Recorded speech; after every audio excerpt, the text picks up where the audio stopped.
वंदे श्री प्रभु सद्गुरुं गुणनिधिं सद्भक्तकल्पद्रुमं मंदानां शरणं शरण्यममलं नाथं त्वनाथाश्रयम् यत्सत्तावशजेन स्थावरभवो देहस्सुचेष्टान्वितः सोऽयं वो विदधातु वाञ्छितफलं माणिक्यकल्पद्रुमः। ॐ पार्थाय प्रतिबोधितां भगवता नारायणेन स्वयं व्यासेन ग्रथितां पुराणमुनिना मध्ये महाभारतम् अद्वैतामृतवर्षिणीं भगवतीम् अष्टादशाध्यायिनीम् अम्ब त्वाम् अनुसन्दधामि भगवद्गीते भवद्वेषिणीम्। हम लोग यहाँ श्रीमद् भगवद गीता के 6ठे अध्याय का अध्ययन कर रहे हैं। अब तक हमने योग की तैयारी की बातें की, बहिरंग साधना अंतरंग साधना की बातें की, और कल अंत में हमने ध्यान का स्वरूप और ध्यान की परिणति जो समाधि है उसके विषय में थोड़ा सा विचार किया। उसी विषय को हम आगे बढ़ा रहे हैं। आज 18वें श्लोक में भगवान ने कहा, यदा विनियतं चित्तम् आत्मन्येवावतिष्ठते निस्पृहः सर्वकामेभ्यो युक्त इत्युच्यते तदा। यहाँ 18 और 19 ये दो श्लोकों में ध्यान के स्वरूप का वर्णन भगवान कर रहे हैं। ये 18वां 19वां श्लोक हमने विस्तार से देखा है, मगर आपको याद दिलाने के लिए विषय को, आगे जो विषय आने वाला है उस विषय को समझने में आसानी हो, इसलिए हम पुनः ध्यान के स्वरूप के बारे में थोड़ा सा विचार करेंगे। अब ध्यान करना यानी क्या करना? ध्यान करना यानी क्या करना? तो भगवान कहते हैं कि यदा विनियतम चित्तम आत्मन्येवावतिष्ठते। विनियत ऐसा चित्त, विनियत यानी क्या? Controlled mind, controlled mind. आत्मनि एव अवतिष्ठते, आत्मा में ही स्थित हो जाता है। और किस प्रकार से? निस्पृह सर्वकामेभ्यो, सभी प्रकार की कामनाएं, सभी प्रकार की इच्छाएं, सभी प्रकार की वासनाओं से मुक्त होकर जब ये मन आत्मा में स्थित हो जाता है उस समय युक्त इत्युच्यते तदा, उस समय इसका ध्यान लगा है, ऐसा हम कह सकते हैं। अब इसमें ऐसा है कि ध्यान लगाना यानी क्या करना, ध्यान करना यानी क्या करना? तो ध्यान करने का अर्थ यह है कि विचारों को एक निश्चित दिशा में आगे बढ़ाना, विचारों को एक निश्चित दिशा में आगे बढ़ाना। वो कहा भी जाता है कि जैसा हम सोचते हैं वैसे हम बनते हैं। ठीक है? जैसा हम सोचते हैं वैसे हम बन जाते हैं। अब इसके लिए एक छोटा सा उदाहरण हम लेंगे। अब यहां इतनी महिलाएं बैठी हुई, ठीक है? अब ये जो महिलाएं यहां बैठी हैं, इन सबका विवाह हुआ, ठीक है? आयु की 24 साल तक, 22 साल तक, 23 साल तक, 25 साल तक जिस व्यक्ति को वो जानती नहीं थी, जिस परिवार का उनको कोई अता पता नहीं था, जिस कुल का, जिस गोत्र का उनको कुछ भी नहीं मालूम था, हाँ, ऐसे परिवार में, ऐसे घर में ये माताएं गईं और वहाँ जाके उन्होंने उस घर को, उस पति को, उस परिवार को, उस कुल को, उस गोत्र को, वहाँ के रीति रिवाजों को, वहाँ की सारी परिस्थितियों को अपना लिया और अपना ले कि अब कहते हैं कि ये मेरा घर है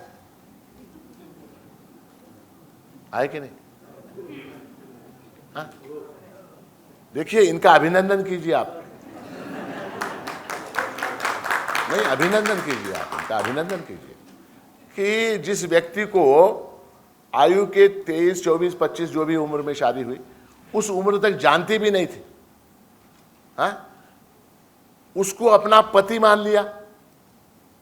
कैसे माना?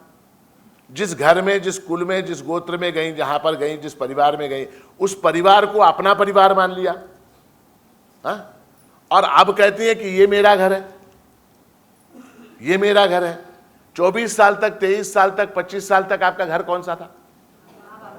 आपके माँ बाप का घर था, आपके भाई बहन थे, आपका अपना घर था, वहां पर आप अपने मर्जी से, अपने हिसाब से, आनंद के साथ आप रह रही थी कि नहीं? हाँ?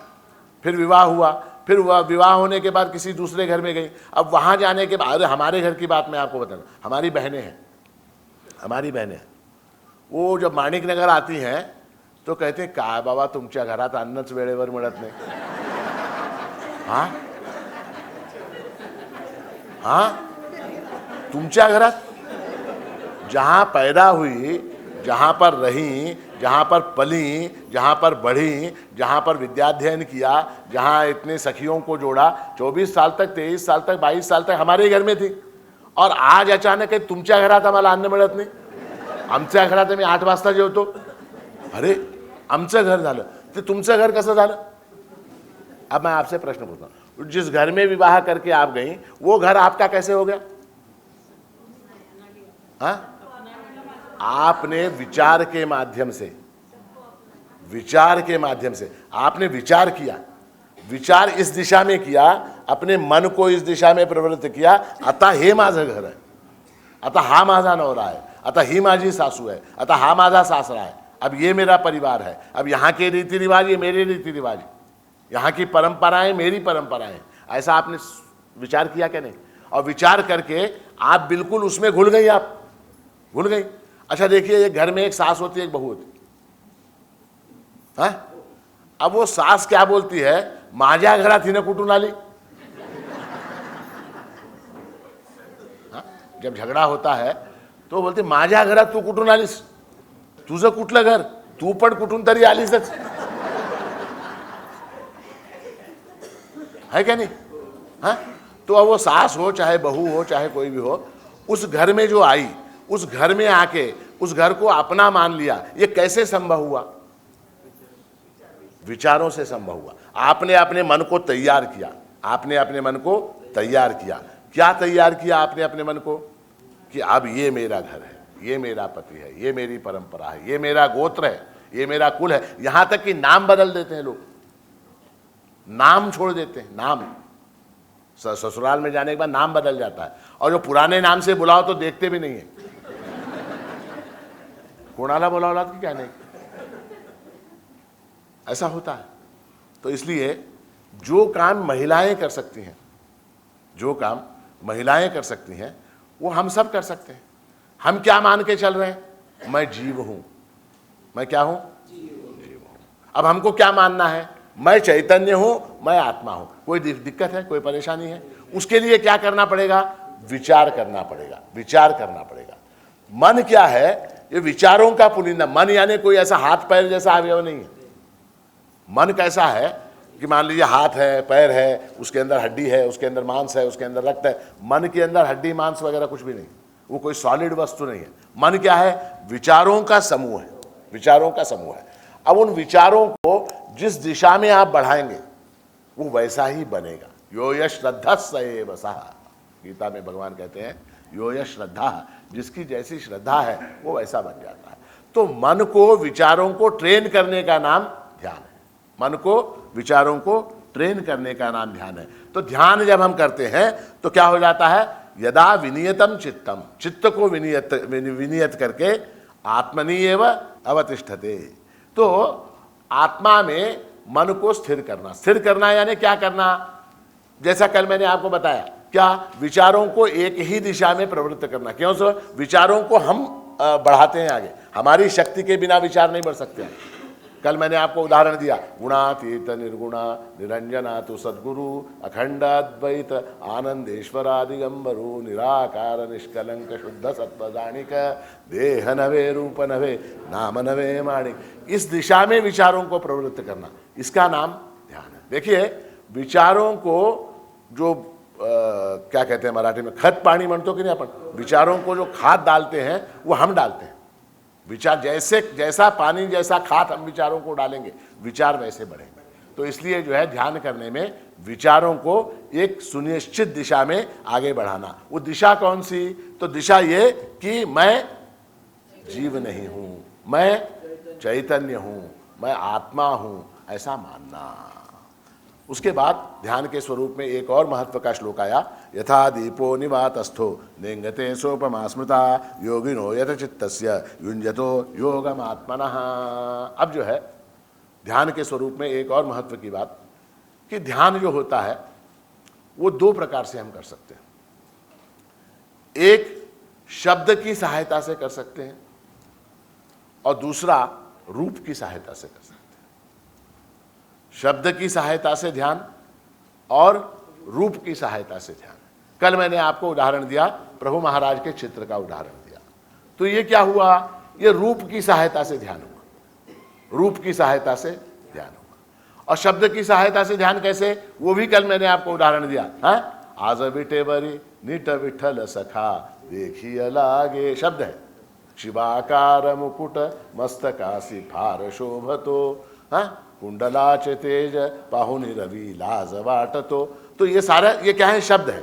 इन शब्दों के साथ उनके पीछे पीछे हम मन को लगाना, उसके अनुषंग से उसका अनुगमन, अगर उन शब्दों का अनुगमन अगर हमारा मन करे तो फिर मन क्या हो जाता है? उसी में रम जाता है, मन उसी में रम जाता है। और ये करते समय संभावना किस बात की है कि वो हिलने की संभावना। दीपक जो है, जैसे दीपक की लौ हिलती है तो हिलने की संभावना है, उसको हिलने नहीं देना है।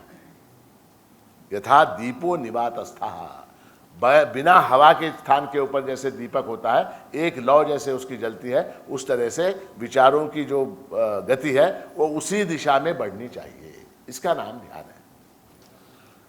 अब ये विचार हमारे हिलते हैं, विचार हमारे हिलते हैं, और हिलने के कारण डिस्ट्रैक्शन होता है।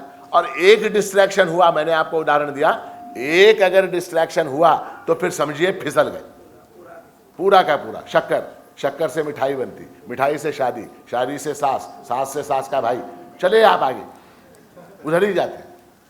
तो उसको न हिलने देने के लिए क्या उपाय करें? क्या उपाय करें? तो उसमें ऐसा है कि जब हम शब्द की सहायता से ध्यान करते हैं तो उस समय कोई मंत्र, कोई एक पद, कोई एक अभंग, कोई संतों की वाणी, संतों की रचना, उसके ऊपर हम अपने मन को केंद्रित करते हैं। अब विचार तो मन में आएंगे, दूसरे इधर के उधर के विचार आएंगे। उस समय क्या करें? तो उस समय ऐसा करने के लिए कहा गया है कि जैसे भीड़ है, भीड़ मान लीजिए यहाँ कितने 200-250 लोग भीड़ है, इस भीड़ में से अगर मैं वहाँ अंत में बैठे हुए व्यक्ति का नाम लेकर पुकारूं, वहाँ अंत में जो बैठे हैं, आखिर में जो बैठे हैं, उनका नाम लेकर पुकारूं, तो उन तक मेरी आवाज़ जाएगी क्या? भीड़ में कोलाहल में नहीं जाएगी। तब मुझे क्या करना पड़ेगा? चिल्लाना पड़ेगा, जोर से चिल्लाना पड़ेगा, और चिल्ला के उसको बुलाना पड़ेगा, चिल्ला कर। उसी तरह से जब ध्यान में हम शब्दों का सहारा लेते हैं, शब्दों का सहारा लेकर ध्यान करते हैं, उस समय वो जो शब्द हैं, उन शब्दों को मन ही मन उसके वॉल्यूम को बढ़ाना पड़ेगा। उसके वॉल्यूम को बढ़ाना यानी क्या? वाणी के माध्यम से नहीं, मन के माध्यम से। आप प्रयोग करके देखिए, देखिए, माणिक माणिक जय गुरु माणिक माणिक माणिक शिवहर, मन में बोलिए, माणिक माणिक जय गुरु माणिक माणिक माणिक शिवहर माणिक माणिक माणिक जय गुरु। विचार आ रहे हैं क्या? नहीं, विचार आ रहे हैं, कोई ना कोई विचार है। हे महाराजांचं केव्हा संपते? ये विचार पहले आता, ये विचार आया। अब क्या करेंगे? वो विचार को हटाने के लिए माणिक माणिक जय गुरु माणिक, मन में माणिक माणिक शिवहर माणिक, फिर विचार आएंगे, फिर विचार आएंगे, फिर क्या, माणिक माणिक जय गुरु माणिक। अंदर बढ़ाना, अंदर बढ़ाना आवाज को, अंदर आप आवाज को बढ़ाते जाएंगे तो अंततः क्या हो जाएगा, वो विचार चला जाएगा, विचार चला जाएगा, विचार चला जाएगा। इस तरह से वो हिलने वाले दीपक को एक लौ में बढ़ाने की विधि जो है उसको ध्यान कहते हैं। ये हमने 19वें श्लोक में देखा, ध्यान का स्वरूप हमने देखा। और 20वें से लेके 23वें श्लोक तक 4 श्लोकों में भगवान ने इसकी जो ध्यान की परिणति है, उसकी परिणति किस में होती है, तो समाधि में होती है, समाधि में। समाधि शब्द को सुनकर घबराइए मत, समाधि ही यानी क्या, बुद्धि स्थिर हो जाती है, बुद्धि स्थिर हो जाती है, समाधि। अब उसकी 4 परिभाषाएं भगवान ने, 7 परिभाषाएं भगवान ने इन 4 श्लोकों में 20, 21, 22, 23 4 श्लोकों में 7 प्रकार से उस समाधि का वर्णन किया है। वो क्या क्या है, तो पहली क्या है कि यत्रो परमते चित्तम निरुद्धम योग सेवया यत्र चैवात्मनात्मानं पश्यन् आत्मनि तुष्यति। ठीक है, तो इसमें जो है भगवान ने समाधि की परिभाषाएं बताई। परिभाषाएं क्या हैं समाधि की, कि यत्र चित्तम उपरमते। सबसे पहली बात क्या, चित्त जो है वो उपराम हो जाता है, यानी क्या, उसको दूसरे विचार उसके अंदर आते नहीं हैं, दूसरे विचार उसके अंदर आते नहीं हैं। और आत्मानं पश्यन् आत्मनि तुष्यति। दूसरी बात क्या, अपने आप को देखकर आत्मानं पश्यत् आत्मनि तुष्यति, वो अपने आप में ही परिपूर्ण हो जाता है, उसको संपूर्ण आनंद की प्राप्ति होती है। ये 2 परिभाषाएं हमने यहाँ देखी। और उसके बाद जो है 21वें श्लोक में देखा, सुखम आत्यंतिकम यत्तद। वहाँ क्या है, अत्यंत सुख है, आत्यंतिक सुख। आत्यंतिक सुख यानी क्या, आत्यंतिक सुख यानी जिस सुख में दुख का लवलेश भी नहीं है, पहली बात ये। और दूसरी बात क्या, कि वो उसमें ग्रेडेशन नहीं है। ग्रेडेशन कल मैंने आपको बताया, कौन सा उदाहरण दिया मैंने, क्या बताया, हाँ हाँ, गुलाब जामुन। गुलाब जामुन अच्छा है, गुलाब जामुन बेहतरीन है, असं गुलाब जामुन 10,000 वर्षात झाले। 3 ग्रेडेशन, 3 ग्रेडेशन। ये जो हमको अनुभव में आने वाले सुख हैं, वो सुख क्या है, कम ज्यादा होते रहते हैं। और दूसरा क्या, सुख आता है जाता है, आता है जाता है, तो उसको आत्यंतिक सुख नहीं कह सकते। आत्यंतिक सुख कौन सा है, तो जो एक बार आ गया वो फिर जाता नहीं। वो कैसा है, देखिए कि आनंद में सुख में थोड़ा सा फर्क है। सुख जो है वो आने वाला जाने वाला है, आनंद कैसा है, वो कभी जाता नहीं। कैसे, तो अब आपकी हेल्थ है, आपकी हेल्थ है। हेल्थ क्या आने वाली जाने वाली है क्या, नहीं। आपकी हेल्थ, स्वास्थ्य जो है वो है। उस स्वास्थ्य में कभी कभी रोग आता है, कभी कभी रोग आता है। कौन सा आया, कोरोना वायरस, कभी कभी रोग आता है। रोग आता है, रोग आता है और जाता है। मगर हमारा जो स्वास्थ्य है, स्वस्थता हमारी जो है, हमारा जो हेल्थ है, वो कहीं नहीं जाता। रोग आता है, रोग जाता है। उसी तरह से हमारा जो स्वरूप है वो आनंद रूप है, आनंद रूप है। उसमें सुख आता है जाता है, दुख आता है जाता है, किंतु हम जो हैं, हमारा जो स्वरूप है वो नहीं बदलता, वो नहीं बदलता। ये आने वाला जाने वाला जो सुख है ना, वो जो आता है वो जाएगा ही, जो जाने वाला है वो आएगा ही। जातस्य ही ध्रुवम मृत्यु हो ध्रुवम जन्म मृतस्य च, भगवान ने कहा। तो आने वाला जाने वाला जो है उसको भूल जाइए। जो स्वरूप भूत ऐसा सुख है, हेल्थ क्या है, वो अपने आप है, मौजूद है। वो सुख को दुख को हटा दीजिए, आपका स्वरूप बना रहेगा। हेल्थ जो है, रोग को हटा दीजिए, स्वरूप आपका हेल्थ जो है वो बना रहेगा। उसी तरह से सुखम आत्यंतिकम, आत्यंतिक सुख है। किसमें? उस समाधि में। और वो सुख कैसा है? बुद्धिग्राह्यम, बुद्धिग्राह्य। बुद्धिग्राह्य यानी क्या? वो विचार के द्वारा आपने निश्चय किया है कि मेरा स्वरूप जो है वो चैतन्य रूप है, मैं देह नहीं हूं, देह नवे, रूप नवे, नाम नवे, माणिक, इसका मैंने निश्चय किया है। और इसलिए अतीन्द्रियम, इंद्रियादि तत्व नवे, नवेसी तो भूतिक, तो अतीन्द्रिय है वो सुख, इंद्रियों को होने वाला सुख नहीं है, वो मेरा स्वरूप भूत ऐसा सुख है। और उसको वो जान लेता है। कौन? जो समाधि का अनुभव जिसको हुआ वो उसको जान लेता है। वो जो है इस स्थिति में आने के बाद उसमें से चलत यानी हटता नहीं है, उससे च्युत नहीं होता, चित नहीं होता, उससे च्युत नहीं होता। मैंने समाधि का उदाहरण आपको दिया, आपको मैंने समाधि का उदाहरण दिया कि आप लोग सब समाधि लगाने में एक्सपर्ट हैं, ऐसा मैंने कहा क्या नहीं? निर्विकल्प समाधि आप लगा सकते हैं। कब लगा सकते हैं? हाँ, क्रिकेट में, सिनेमा में, पत्ते में, इन चीज़ों में आप समाधि लगा सकते हैं। अनुभव है आपको समाधि का, आप सब लगा सकते हैं। तो वहाँ लगा सकते हैं तो यहाँ क्यों नहीं लगा सकते? लगा सकते हैं, लगा सकते हैं। तो यहाँ तक हमने कल विषय देखा था। अब इसके आगे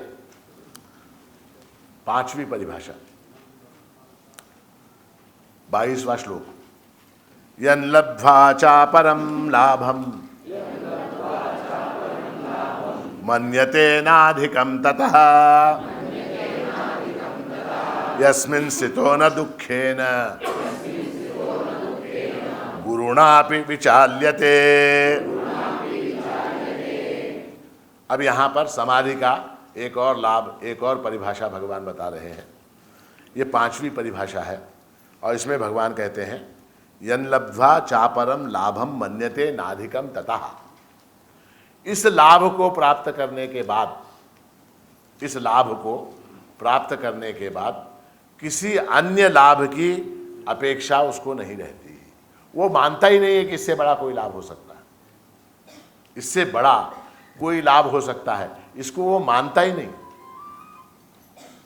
यन् लब्ध्वा चापरम लाभम मन्यते ना अधिकम ततः, उससे अधिक, उससे बड़ा कोई लाभ है ऐसा वो योगी, ऐसा वो साधक नहीं मानता, ऐसा नहीं मानता। इससे बड़ा कोई लाभ होगा नहीं मानता। क्यों नहीं मानता?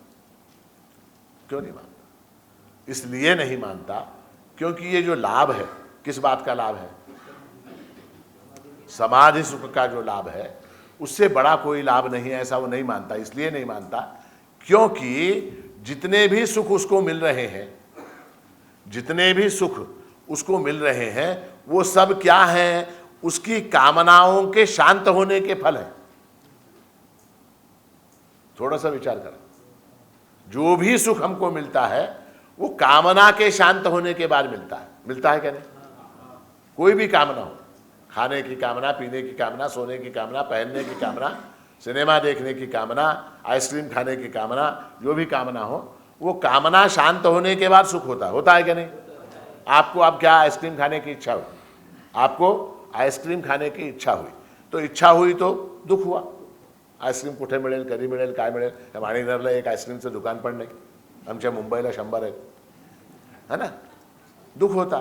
फिर आप हुमनाबाद गए, बाजार में गए, बस स्टैंड पे गए, वहाँ पर आपको आइसक्रीम मिली, आपने आइसक्रीम खा ली, वो आइसक्रीम खा ली, आपको सुख हुआ।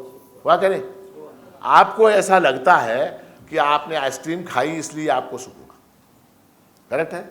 आइसक्रीम खाई इसलिए सुख हुआ। उसका वास्तविक शास्त्रीय अर्थ ऐसा है कि आइसक्रीम खाने की जो इच्छा थी, वो इच्छा समाप्त हुई इसलिए आपको सुख हुआ। वो इच्छा समाप्त हुई इसलिए आपको सुख हुआ। ठीक है? अब इसका अर्थ क्या हुआ? इच्छाओं के समाप्त होने के बाद, मन के शांत होने के बाद सुख होता है।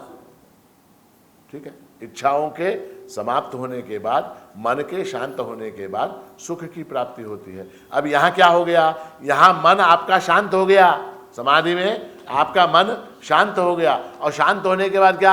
आपकी जितनी इच्छाएं थी वो सब समाप्त हो गई, समाप्त हो गई वो। और वो इच्छाएं समाप्त हो गई तो फिर उसके बाद क्या? उससे ज्यादा और क्या सुख चाहिए?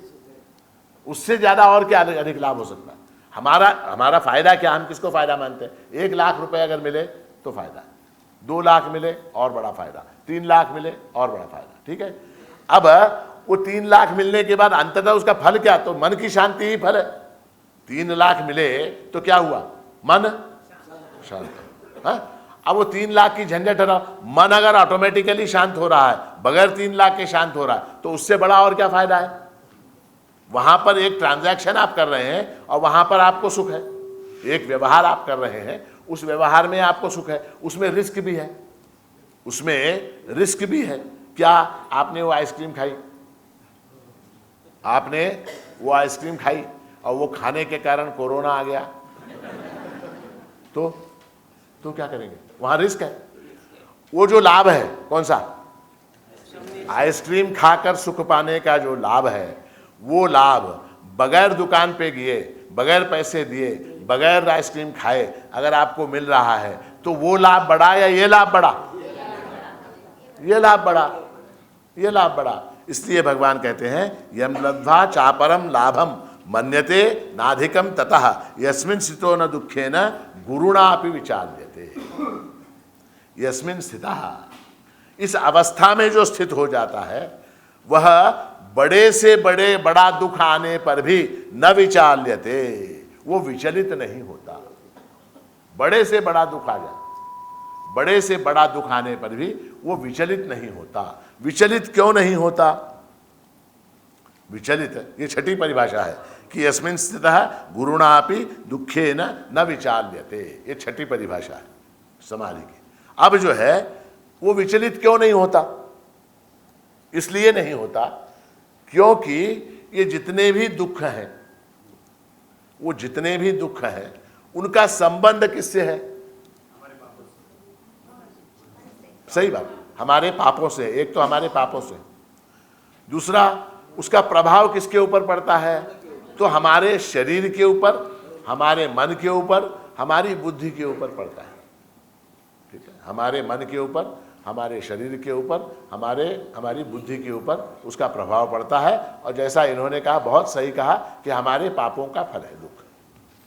अब मैंने अपने आप को आइडेंटिफाई क्या करके किया है समाधि में?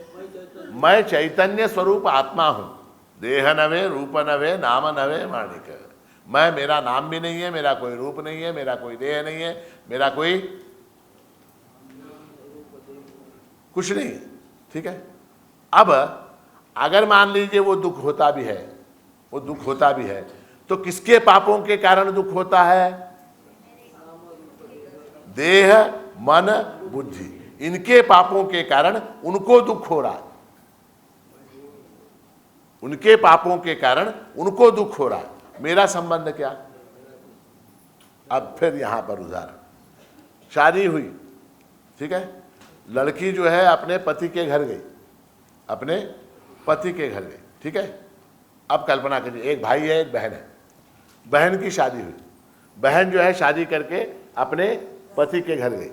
यहाँ इस परिवार में, यहाँ इनको व्यापार में 1 लाख रुपए का लॉस हो गया, भाई 1 लाख रुपए का लॉस हो गया। अब दुख तो भाई को ज्यादा होगा क्या बहन को ज्यादा होगा? हाँ? क्यों भाई को? क्यों भाई को? क्यों नहीं, वो भाई को इसलिए दुख होगा क्योंकि ये मेरा है, ऐसा वो मानता है। वो क्या मानता है? ये माझा है, ऐसा वो मानता है। इस व्यापार को, इस उद्योग को, इस धन को, इस पैसे को, संपत्ति को, लाभ को, हानि को अपना मानता है, इसलिए वो बैठ के रोता है। कौन? और वहां बहन है, उसको क्या? हाँ, थोडासा असं आमच्या दादाला 1 लाख रुपयाचं काय की नुकसान झालंय म्हणे, थोडं परेशान आहे ना, बाकी काय नाही, आम्ही जरा सिनेमाला चाललो. तुम्ही कुठे चाललात? सिनेमाला. दादाला काय झालंय? ते काय की लॉस झालंय म्हणे, ते काय की केलाय म्हणे, व्यापार केलाय म्हणे, लॉस झालंय म्हणे. इनको कोई फर्क नहीं पड़ता, इनको कोई फर्क नहीं पड़ता. हाँ, क्यों नहीं पड़ता? क्योंकि यस्मिन् स्थितः गुरुणापि दुःखेन न विचाल्य. ये समाधि में है, ये लोग निर्विकल्प समाधि में है. वो वहां क्या हो रहा है इससे उनको कोई मतलब नहीं है. हाँ, थोड़ा सा ठीक है, थोड़ा सा होता है, मगर फिर भी अगर वो पक्के पक्के अगर समाधी वाले हैं, जाऊ दे त्यांच्या घरात तसंच चालत राहता, मी कितीदा सांगितलं दादाला, त्याला अक्कल नाही, बुद्धी नाही, काय म्हणता की नाही? हो म्हणायचं. जो पक्के होते हैं, निर्विकल्प समाधि में स्थित होते हैं ना, जो वो क्या बोलते हैं, त्याला कितीदा सांगितलं मी असं करू नको रे, म्हणजे आगाऊपणा करते, जाऊ दे मरू दे, मला काय करायचं, बोलते का नाही? ऐसा है. तो जिसने देह के अभिमान का त्याग कर दिया, देह के साथ मन बुद्धि वगैरह सब ये मेरा नहीं है, मेरा स्वरूप चैतन्य है, ऐसा मान लिया, उसको इस देह के ऊपर आने वाले, मन के ऊपर आने वाले और बुद्धि पर आने वाले जो दुख हैं, इन दुखों से वो विचलित होता है क्या? विचलित नहीं होता. हाँ, उसको ज्ञान होता है, ज्ञान होता है कि दुख आया, दुख आया, इस बात का ज्ञान होता है, किंतु विचलित नहीं होता. कैसे? जैसे ये लोग विचलित नहीं होते, इनको ज्ञात होता है, इनको ज्ञान होता है कि हमारे भाई का नुकसान हुआ है, 1 लाख रुपए वो हार गया, जुआ खेल के हारा. हमारा भाई जुआ खेलता था, वो जुआ खेल के 1 लाख रुपए हारा, इस बात का इनको ज्ञान होता है, किंतु ये विचलित नहीं होते. ये जो बैठा है ना, या जुआ खेलने वाला, वो विचलित हो जाता है, वो विचलित हो जाता है.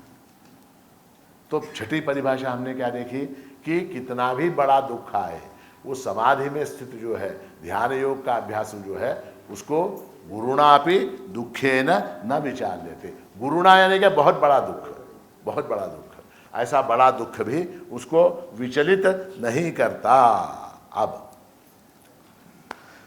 23वां श्लोक. तम विद्या दुख संयोग वियोगम योग सन्निधम सनिश्चयेन योक्तव्यो योगो निर्विण्ण चेतसा. अब जैसा मैंने शुरू में आपको बताया कि ध्यान जो है वो ज्ञान के लिए नहीं है. ध्यान किसके लिए है? चित्त को, मन को बांधने के लिए है. उसमें किसी प्रकार के ज्ञान की कोई संभावना नहीं है. और ज्ञान जो है वो केवल और केवल श्रवण से प्राप्त होता है. ज्ञान कैसे प्राप्त होता है? श्रवण से प्राप्त होता है. और श्रवण कहाँ करें? श्रवण कहाँ करें? तो गुरु के मुख से करें. वो गुरु कैसा हो? ब्रह्मनिष्ठ हो और श्रोत्रिय हो. ये सब बातें आपको मैं बता चुका हूं. तो अब ये ध्यान कैसा है कि जो हमने सुना, जो हमने गुरु के मुख से सुना, उसको पचाने का नाम ध्यान है. आपके पास तो क्या बताऊं मैं, आप हमारे देसाई को मालूम है, आप लोगों को मालूम है कि नहीं? बैल है आपके पास? बैल तुमच्या घरात बैल आहेत का? कोणाकोणाच्या घरात बैल आहेत? बैल बैल बैल. अब वो बैल चारा खाता है, बैल चारा खाता है. अब वो बैल चारा खाता है तो कैसे खाता है?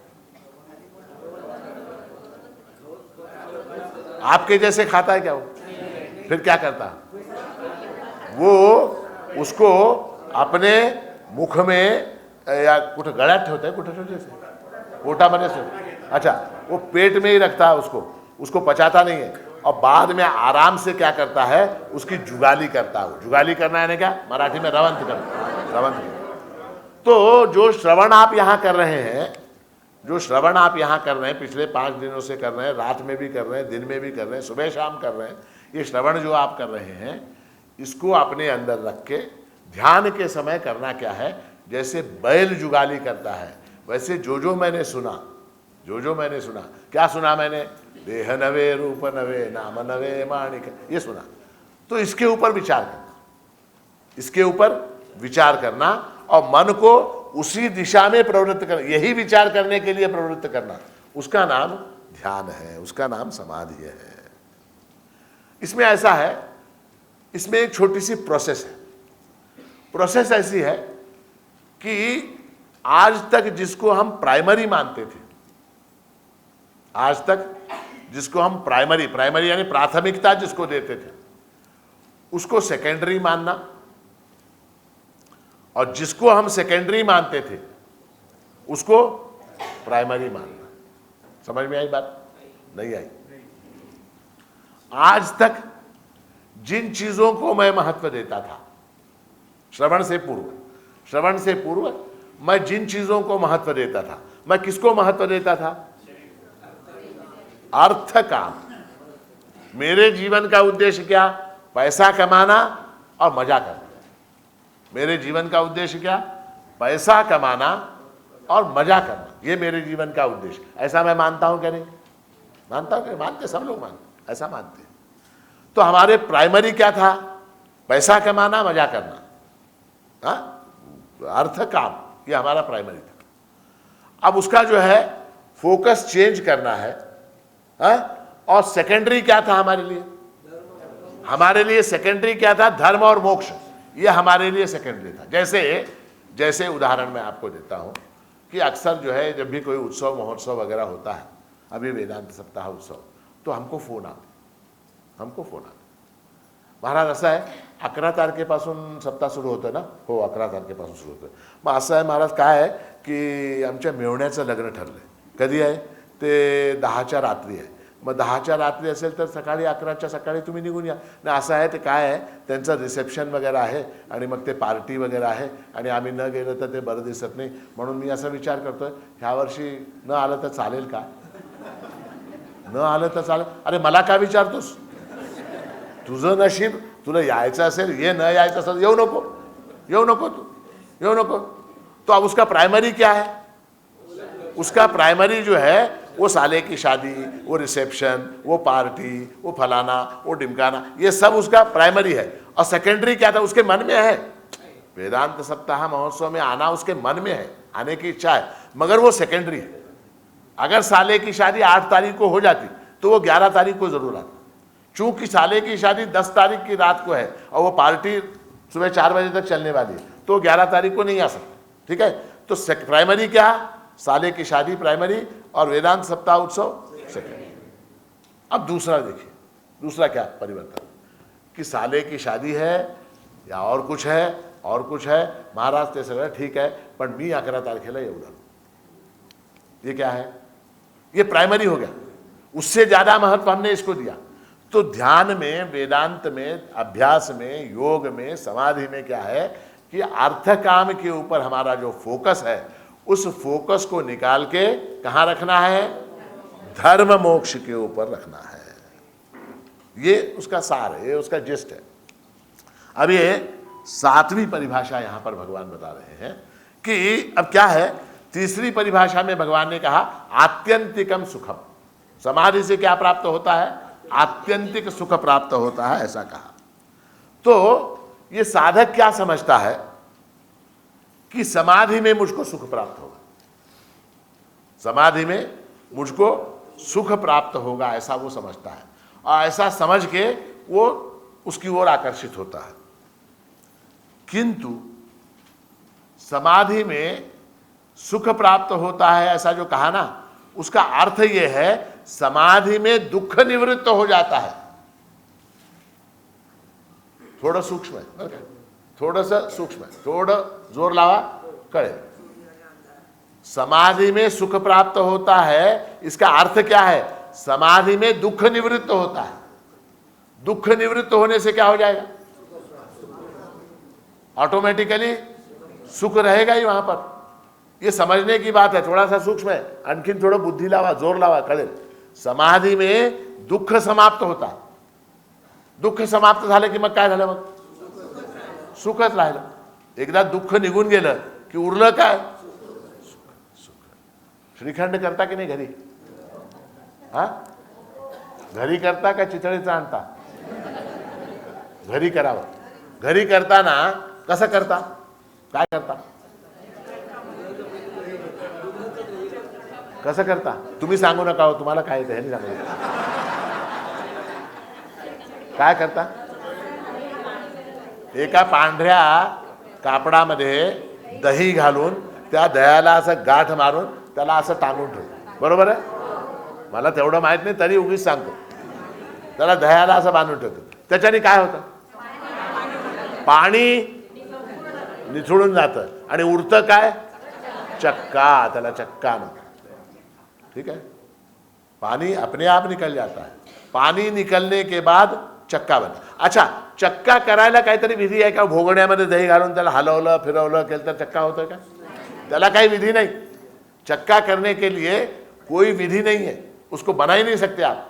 उसको बनाने का एक ही तरीका है, क्या? उसके अंदर के पानी को, वो एक ही तरीका है, दूसरा कोई नहीं.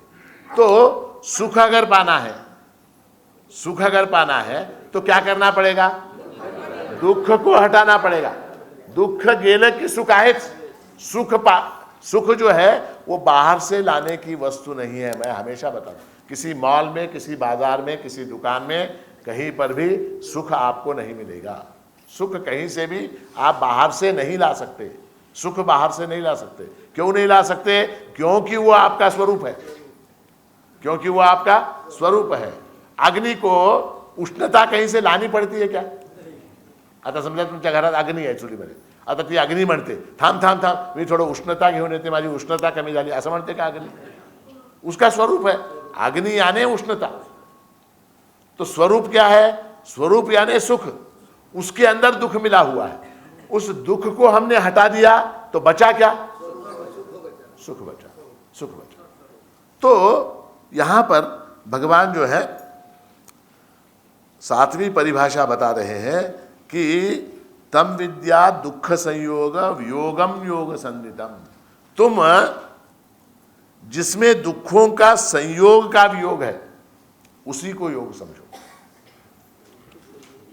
समझ में आई बात?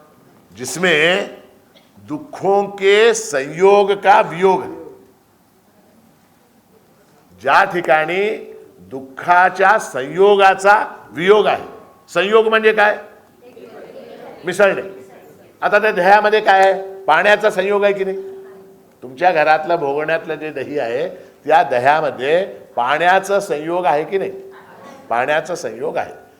तम विद्या दुख संयोग वियोगम. वियोग यानी क्या? उस पानी का वियोग. पानी का वियोग यानी क्या? वो पानी पूरा निकल जाना. निकल जाना. तो पानी निकल गया तो उसके बाद क्या बचा?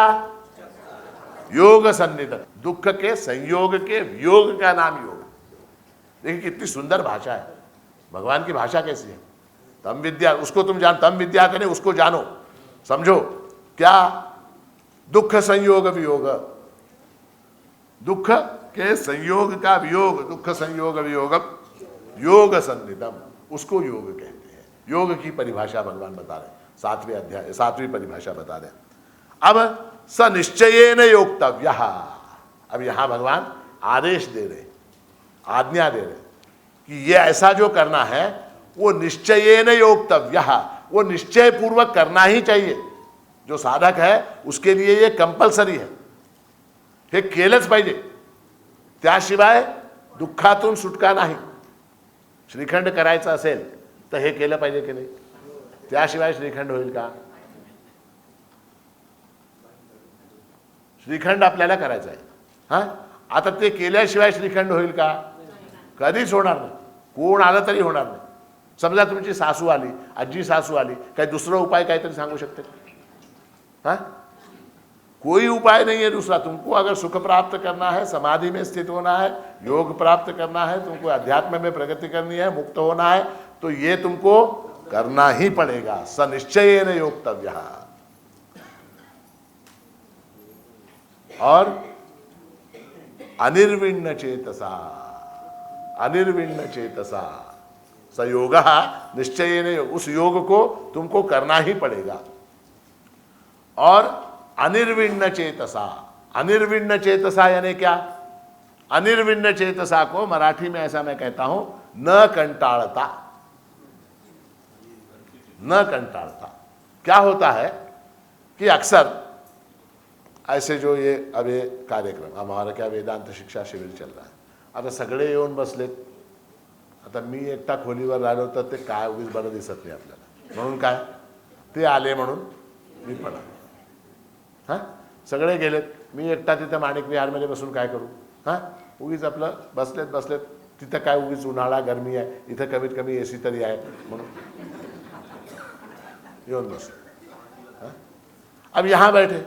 यहाँ बैठने के बाद क्या? आता हे केव्हा संपतंय की काय? आता हे केव्हा संपतंय की काय? तो ये क्या, ये जो है इसको क्या बोलते हैं, उसमें ऊब जाना। हाँ, अब जैसे भजन, भजन रात में हम 1.5 घंटा 1.5 घंटा 2 घंटा भजन करते हैं। अब वहाँ बैठे, अब वहाँ बैठे, वहाँ बैठ के वहाँ बोर हो रहे, वहाँ बोर हो रहे। हाँ, हमारी आदत है, हमारा स्वभाव है बोर होना, क्योंकि हम स्वयं एक बहुत बड़े बोर हैं। हम स्वयं एक बहुत बड़े बोर हैं, इसलिए हमारे बोर होने की आदत है हमारी। तो प्रवचन में बोर हो रहे हैं, भजन में बोर हो रहे हैं, वहाँ बोर हो रहे हैं, यहाँ बोर हो रहे हैं, बोर हो रहे हैं। भगवान कहते हैं बोर होने वाला वो कभी भी इसमें आगे नहीं बढ़ सकता, इसमें ही नहीं किसी में आगे नहीं बढ़ सकता। आप कॉलेज में गए, बायोलॉजी का क्लास है, फिजिक्स का क्लास है, उसमें बोर हो रहे हैं, तो मेडिकल पास होंगे क्या? नहीं होंगे। किसी भी क्षेत्र में, गणित के क्लास में, 10th क्लास है, 10th क्लास में गणित का टीचर गणित पढ़ा रहा है, उसमें आप बोर हो रहे, तो आगे नहीं बढ़ सकते। ये गीता जो है ना, ये केवल अध्यात्म शास्त्र नहीं है, ये जीवन का शास्त्र है, जीवन का शास्त्र है, जीवन का शास्त्र है। तो अनिर्विण्ण चेतसा शब्द का अर्थ ऐसा है कि न उगताए बिना, न उगताए हुए, बिना उगताए, बिना उगताए, उत्साह के साथ, उत्साह के साथ, बिना उगताए, बिना बोर हुए, न कंटाड़ता, जो इस योग का आश्रय करता है, जो इस योग का आश्रय करता है, उसी को वो ज्ञान प्राप्त होता है। स निश्चयेन योक्तव्या, ये निश्चय पूर्वक तुम करो, ये योग जो है तुम निश्चय पूर्वक करो। उससे क्या होगा? उससे बढ़िया श्रीखंड तैयार होगा। श्रीखंड, देखिए वो श्रीखंड शब्द भी कितना अच्छा। श्रीखंड यानी क्या? श्रीखंड, परमेश्वराचा अंश, खंड म्हणजे अंश, परमात्म्याचा अंश है श्रीखंड। तो वो श्रीखंड जो है इस तरह से बनता है, कैसे? पानी को निकालने से। तो तम विद्या दुख संयोग वियोगम योग संदितम सनिश्चयेन योक्तव्यः योगो निर्विण्ण चेतसा, निर्विण्ण चेतसा योग जो है करेंगे तो जो है वो आपको क्या होगा? लाभदायक होगा। अब पुनः 20 से 23 तक भगवान ने ध्यान के फल का वर्णन किया, समाधि का वर्णन किया। अब पुनः जो है बच गया थोड़ा सा विषय, क्या? ध्यान की प्रक्रिया के संबंध में। अब पुनः भगवान ध्यान की प्रक्रिया में आ रहे हैं और यहाँ कहते हैं संकल्प प्रभवान कामान त्यक्त्वा सर्वान् शेषतः मनसैवेन्द्रिय ग्रामम विनियम्य समन्ततः। अब समाधि का वर्णन हो गया, समाधि में क्या फल होता है, क्या लाभ होता है, यह आपको बता दिया। अब भगवान पुनश्च जो है ध्यान की प्रक्रिया कैसी है वो समझा रहे हैं। उसमें एक सबसे पहले कहते हैं सर्वान कामान त्यक्त्वा, सर्वान कामान त्यक्त्वा। सर्वान कामान त्यक्त्वा यानी क्या? सभी कामनाओं का त्याग करके, सभी कामनाओं का त्याग करके। अब एक ने कहा कि भगवान ने कहा है सभी कामनाओं का त्याग करके, तो मैं ध्यान करने की कामना का भी त्याग कर रहा हूं। म्हणाले भगवान म्हणाले सर्वान कामान त्यक्त्वा, सभी कामनाओं को छोड़कर देवळाला जाण्याची माझी इच्छा होत नाही महाराज, नको. प्रवचनात बसण्याची माझी इच्छा होत नाही, नको. काम का त्याग, कामना का त्याग. तो ऐसा है, कामनाओं में 2 प्रकार हैं। एक कामना बांधने वाली है और दूसरी कामना छुड़ाने वाली है। जो बांधने वाली कामना है, बंधन कारक ऐसी कामना है, उस कामना का त्याग, और छुड़ाने वाली कामना का अंगीकार। सर्वान कामान त्यक्त्वा। इसी भगवद गीता के 3 अध्याय में अर्जुन ने भगवान से पूछा है कि मनुष्य पाप क्यों करता है। अथ केन प्रयुक्तोयम पापम चरति पूरुषः अनिच्छन्नपि वार्ष्णेय बलादिव नियोजितः। इच्छा न होते हुए भी हम पाप करते हैं। क्यों करते हैं? ऐसा कौन है जो हमसे पाप करवाता है? तो भगवान ने उत्तर दिया, काम एष क्रोध एष रजोगुण समुद्भवः महाशनो महापाप्मा विध्येनम इह वैरिणम। तुम्हारा शत्रु कौन है यहाँ पर? तो काम एष क्रोध एष, काम और क्रोध ये तुम्हारे शत्रु हैं। ये कई बार मैं बता चुका हूँ, आप लोग बहुत से लोगों ने मुझसे कई बार सुना, तो मैं उसका विस्तार नहीं करूँगा। तो काम का नाम ही क्रोध है, काम का नाम ही क्रोध है, क्योंकि जब कामना पूर्ण होने में किसी प्रकार की कोई रुकावट आ जाती है, किसी प्रकार की किसी प्रकार का कोई प्रतिबंध आ जाता है, उस समय क्रोध उद्भूत होता है, क्रोध उद्भूत होता है। जैसा आपने पत्नी, कल या परसों मैंने रात में बताया, अगर ये चाहा, तो पत्नी ने क्या कहा? क्या कहा पत्नी ने? क्या बोली? हाँ हाँ हाँ हाँ, नाही तसं नाही, माझे शब्द मी काय तुमच्या बापाची नोकर आहे का? अगर ये चाहान, इसको चाय पीने की इच्छा हुई, उसने क्या कहा? अगर ये चाहान, वो क्या बोली? तुझ्या बापाची नौकर है का? तो यहां क्या हो गया? क्यों? वो कामना पूर्ण नहीं हुई है? तो काम जब प्रतिबंधित हो जाता है तो उसका रूप जो है क्रोध में हो जाता है। और मान लीजिए पत्नी चाय लेके आई, तो क्या? एक काम कर, तिथं मैंने कहा बिस्किट है ते पण नहीं होना, है ना? तो क्या हुआ? कामना अगर पूर्ण होती है तो भी लोभ उत्पन्न होता है, कामना अगर पूर्ण नहीं होती तो क्रोध उत्पन्न होता है। तो दोनों तरफ से इसमें नुकसान है, कामना में नुकसान है। और कामना किसी की भी कभी भी पूर्ण नहीं होती, कामना किसी की भी कभी भी पूर्ण नहीं होती। और जिस मात्रा में हमारी कामनाएं हैं उसी मात्रा में हमारा दुख है। सुख कसं मापावं? आपल्याला सुख किती आहे ते कसं मापावं? काहीतरी गणित आहे का त्याचं? त्याचं एक गणित आहे, मी सांगतो, त्याचं एक गणित आहे। असं करा, तुमच्या आपकी टोटल कामनाएं कितनी, उसको आप गिनिए, गिनिए। मास्तर बसा, करा गणित। त्याचं गणित असं आहे की आपली टोटल कामना किती ते मोजायची। समजा आपल्या टोटल कामना 100, मांडा तुम्ही, मास्तर आहेत ना तुम्ही, मांडा। टोटल कामना 100, ठीक है। आता त्यातून पूर्ण झालेल्या काम, उसमें से पूर्ण हुई कामनाएं कितनी? तो 10, ठीक है। पूर्ण कामना इज इक्वल टू 10, टोटल कामना is equal to 100। 10 divided by 100 कितना हुआ? 10 डिवाइडेड बाय 100 0.1। वो 0.1 मेरा सुख है, वो 0.1 क्या है? मेरा सुख है। अच्छा, आओ लीजिए दूसरा हिसाब लीजिए। टोटल कामना 100, ठीक है, उसमें से पूर्ण कामना 20 20 डिवाइडेड बाय 100 तो 0.2 मेरा सुख है, ठीक है। अब देखिए क्या होता है कि ये हमारे पूर्ण होने वाली जो कामनाएं हैं वो एरिथमेटिक प्रोपोर्शन में बढ़ती चली जाती है। अब एक कामना पूर्ण हुई, उसके बाद दूसरी, उसके बाद तीसरी, उसके बाद चौथी, पांचवी, छठी, सातवीं, आठवीं, इस तरह से कामनाएं एक के बाद पूर्ण होती हैं।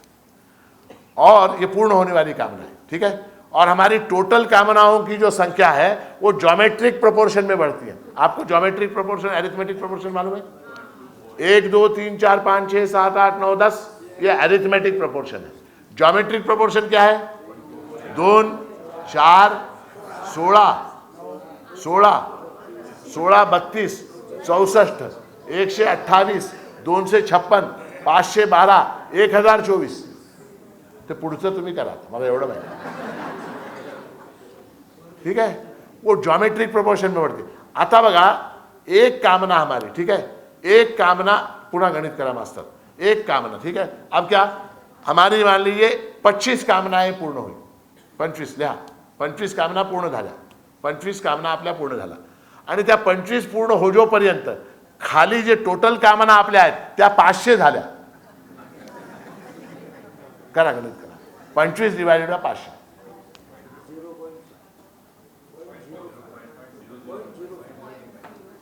तो क्या हो रहा है, सुख हमारा कम हो रहा है, सुख हमारा कम हो, जैसे जैसे नीचे की संख्या, टोटल कामनाओं की संख्या बढ़ती चली जा रही है, उस हिसाब से हमारा सुख कम होता चला जा रहा है। जिस मात्रा में कामनाएं होंगी उस मात्रा में दुःख बढ़ेगा.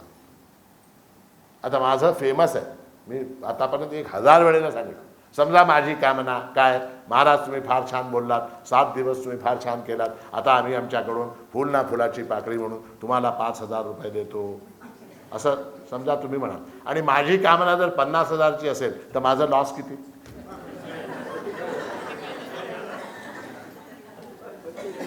माझा लॉस किती? मी एक कल्पना करून बसलो, बा एवढे लोक आहेत, एवढे 7 दिवस घसा कोरडं करून बोलतोय, आता काहीतरी महाराज गुरुदक्षिणा समजा, फुल ना फुलाची पाकळी, अमकं तमकं म्हणून शेवटच्या दिवशी समजा तुम्ही देणार नाहीत, मला माहिती खात्री आहे. समजा एखाद वेळेला तुमच्यामध्ये कोणाला तरी सद्बुद्धी झाली समजा, आणि त्याने 5,000 रुपये आणून दिले आणि मी 50,000ची कामना केली, तर काय होईल? माझा लॉस किती होईल? 45,000चा लॉस. कामना बड़ी खतरनाक होती है, कामना बड़ी खतरनाक. इसलिए भगवान कहते हैं कि सर्वान कामान त्यक्त्वा, सभी कामनाओं का त्याग करके. अब फिर प्रश्न है, सभी कामनाएं किसको होती हैं? कामनाएं मन को, बुद्धि को, देह को होती हैं. कामनाओं का उदय मन में होता है, किंतु कामनाओं किसके लिए? देह के लिए, मन के लिए, बुद्धि के लिए. देह के लिए क्या? मुझे आइसक्रीम खाने को मिले, गुलाब जामुन खाने को मिले, मुझे अच्छे कपड़े पहनने को मिले, मुझे हीरे मोती के आभूषण पहनने को मिले, देह की कामना हुई. हाँ, मन के क्या? मन को मुझे अच्छा संगीत सुनने को मिले, मुझे अच्छा गाना सुनने को मिले, मुझे अच्छे जोक सुनने, अच्छा सिनेमा, अच्छा फलाना ढिमकाना. मन को. बुद्धि को क्या? मेरा मान हो, मेरा सम्मान हो, लोग मुझे विद्वान कहें. ये सारी चीजें मन की कामना, बुद्धि की कामना, देह की कामना, ये सारी कामना. मेरा इनसे संबंध ही नहीं, मेरा इनसे संबंध ही नहीं. इसलिए भगवान कहते त्रिविधम नरकस्येदम द्वारम नाशनमात्मनः काम क्रोधस्तथा लोभः तस्मात् एतत्त्रयं त्यजेत्. नरक के 3 दरवाजे कई बार बता चुका हूं, विस्तार नहीं करूंगा. नरक के 3 दरवाजे कौन कौन से? काम, क्रोध, लोभ. इसलिए तस्मात् एतत्त्रयं त्यजेत्. और ये कामनाओं में ऐसा है कि हम हमेशा भविष्य की कामना करते हैं. कामना हमेशा भविष्य के संदर्भ में होती, कोई भी कामना वर्तमान में नहीं होती. हर कामना भविष्य के संदर्भ में होती है. इसलिए भगवान कहते हैं सर्वान कामान अशेषतः त्यक्त्वा, अशेषतः, संपूर्ण रूप से उनका त्याग करके. और ये कामनाएं आती कैसे हैं? कामनाएं आती कैसे है? संकल्प प्रभवान. हमारे संकल्प के कारण कामनाएं आती. देखिए, कामना उठी, मैं आपको बताता हूं, बड़े मजे की बात बताता हूं. मन में कामना उठी, हम क्या करते हैं उसको, पुराने जमाने में हमारे यहाँ चूल्हे होते, घरात चुली असायची. आता आहेत चुली कोणाच्या घरात? चुली आहेत नाही. तर आमच्या आजीजवळ चुलीवर स्वयंपाक व्हायचा, आमची आजी करायची. तर ते चुलीला काय करावं लागत होतं, एक फुंकणी असायची. फुंकणी माहिती आहे? ते फुंकणी घेऊन असं करायचं. हां, तेव्हा ते आग पेटायची. बरोबर है? अब क्या करते हैं हम लोग, हमारी कामना को उस फुंकनी से हवा देते हैं, हवा देते हैं, हवा देते हैं. इसलिए वो कामना बढ़ती है. अब मान लीजिए एक कामना उठी, कौन सी कामना? सांगा कुठली एक कामना सांग. पुष्कळ झालं, आईस्क्रीम खाऊन का घसा कोरडा. दुसरं सांग, दुसरं तुम्ही सांगा, काय काय कामना सांगा. एक साडी घ्यायची, ठीक है, एक चांगली साड़ी घ्यायची कामना, ठीक है, साड़ी. अब वो साड़ी लेने की कामना मन में उठी, तो हम क्या करते हैं, मन में साड़ी लेने की कामना जैसे ही उठती है, कौन से रंग की ले? बनारसी घेऊ की कांचीवरम घेऊ? लाल बॉर्डरची घेऊ का सेल्फ बॉर्डरची घेऊ? विथ ब्लाउज घेऊ कि विदाउट ब्लाउज घेऊ? उसको हम, अब एक उसका उपाय, कामना उठी, कामना उठेगी, हर एक के मन में उठेगी. कामना उठी, कौन सी? साड़ी लेनी है. हाँ, तो उसको एक उपाय ऐसा है, अन्य में, अन्य स्थान पर कहा गया, यहाँ वो नहीं है विषय. उपाय ऐसा है, हर कामना को आप पोस्टपोन करो. नाही, खरंच सांगतो, व्यावहारिक गीता हे जीवनाचं शास्त्र आहे, लक्षात ठेवा. अब जो है कामना उठी, क्या? साड़ी लेनी है। तो किसी न किसी तरह से कोई ना कोई कारण बताकर मन को जो है क्या करो आप, उसको पोस्टपोन करना। काय आता ते काय हैदराबादला जावं लागतं साडी घ्यायला, अरे हैदराबादला कोरोना व्हायरसचं आता नको, आपण काय करूया, पाडव्याला घेऊया, झालं, पाडव्याला घेऊया। अब देखिए मैं 100% गारंटी के साथ आपको बताता हूं, पाड़वे के दिन वो इच्छा नहीं आएगी, फिर उस दिन दूसरी कोई इच्छा आएगी, मैं ये इच्छा नहीं आएगी। कामना कैसी है कि वो एक बार आई, उसको आपने गिरा दिया, वो फिर नहीं उठती, वो फिर नहीं उठती, फिर दूसरे रूप में आती है। संकल्प प्रभवान, हमारा संकल्प जो है, प्रभव यानी क्या, संकल्प से उत्पन्न होने वाली, संकल्प प्रभवान यानी संकल्प से उत्पन्न होने वाली। कामना जो है वो संकल्प के कारण उत्पन्न होती है। और इसलिए जो है जैसे समंदर के अंदर लहर आती है, समंदर के अंदर लहर किस वजह से आती है, हवा की वजह से, हवा की वजह से, हवा की वजह से लहर आती है। अगर वो हवा ना हो तो लहर आएगी क्या, हवा ना हो तो लहर नहीं आएगी, हवा के कारण लहर आती है। वो हवा जो हम देते हैं उसका नाम संकल्प है। मैंने बताया ना उफ उफ उफ करके, वो क्या है, वो हवा देना है संकल्प। हम क्या करते हैं, हमारी कामनाओं को हवा देते हैं। हाँ? भगवान ने कहा दूसरे अध्याय में बड़ा सुंदर, ध्यायतो विषयान पुंसः संगस्तेषु उपजायते संगात् संजायते कामः कामात् क्रोधोऽभिजायते क्रोधात् भवति सम्मोहः सम्मोहात् स्मृतिविभ्रमः स्मृतिर्भ्रंशात् बुद्धिनाशः बुद्धिनाशात् प्रणश्यति। अरे पुष्कळ लोकांना पाठ आहे हे श्लोक, छान आहे, छान आहे, आनंद होता, असे विद्यार्थी असले म्हणजे आनंद होता। तो कहने का तात्पर्य है, ध्यायतो विषयान पुंसः संगस्तेषु उपजायते, उसका विचार मन में आया कि उसके प्रति आसक्ति उत्पन्न हो जाती है। मैं बताता हूँ ना आपको कि वो गुड़िया जो होती है, क्या बोलते हैं उसको, मैनी मैनी, हाँ मैनीक्विन, वो गुड़िया होती, उसको लपटी हुई साड़ी होती, वो साड़ी का उसको देखा, ध्यायतो विषयान पुंसः संगस्तेषु उपजायते, असली साड़ी मला पाहिजे, असली साड़ी मला पाहिजे, संगस्तेषु उपजायते। और संगात संजायते काम, उस आसक्ति के कारण काम उत्पन्न होता, कामना उत्पन्न होती है। हाँ, फिर पति क्या कहता है, साड़ी बड़े साड़ी, कुठली साड़ी, चल, कामात् क्रोधोऽभिजायते। बाजार में जा रहे हैं पति पत्नी, इसने कहा ओ मला ही साड़ी पाहिजे, मला ही साड़ी पाहिजे। पति क्या बोलता है,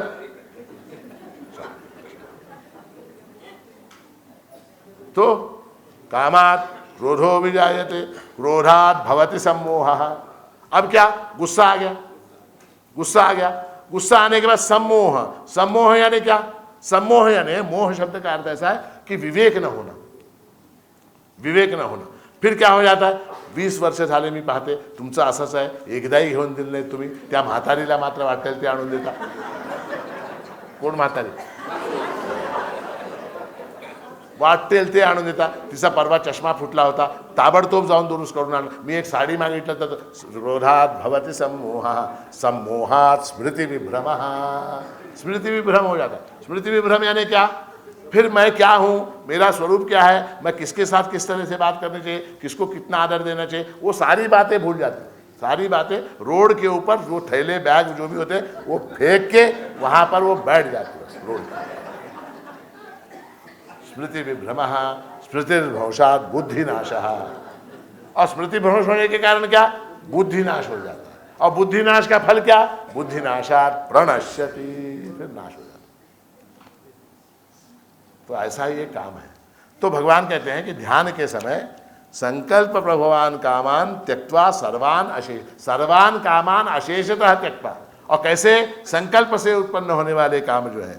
और आगे क्या कहते हैं, मनसैवेन्द्रिय ग्रामम विनियम्य समन्ततः, मनसा एव इंद्रियम ग्रामम समन्ततः विनियम्य, समन्ततः इधर उधर जो फैलने वाली, इधर उधर जो जाने वाली मन की वृत्तियां हैं, और इंद्रिय है, इंद्रिय ग्राम शब्द का अर्थ क्या है, इंद्रियों का समूह, इंद्रियों का समूह। विनियम्य, विनियम यानी क्या, उनको कंट्रोल करो, उनको इधर उधर जाने वाली जो हमारी चित्त की वृत्तियां हैं उनको कंट्रोल करो, समूह को सभी ओर से, समन्ततः, समन्ततः यानी क्या, सभी ओर से, सभी ओर से उनको कंट्रोल करो। कैसा करें, कैसे करें, तो मनसा एव इंद्रियम ग्रामम विनियम्य, समन्ततः सभी तरफ से, तो अब जो है, अब ये योग ध्यान कैसे करें उस विधि को फिर से आगे बढ़ा रहे हैं भगवान। 25वें श्लोक में भगवान कहते हैं, शनै शनैरुपरमेत् बुद्ध्या धृति गृहीतया आत्मसंस्थं मनः कृत्वा न किंचिदपि चिंतयेत्। अब यहाँ पर भगवान फिर ध्यान की प्रक्रिया, ध्यान का स्वरूप समझा रहे हैं और भगवान कहते हैं शनै शनैरुपरमेत्। ये ध्यान जो है धीरे धीरे बढ़ाना चाहिए। महाराजांनी सांगितलंय ध्यानाला बसा म्हणून, आता मी निश्चय केले रोज 2 तास ध्यानाला बसणार आहे,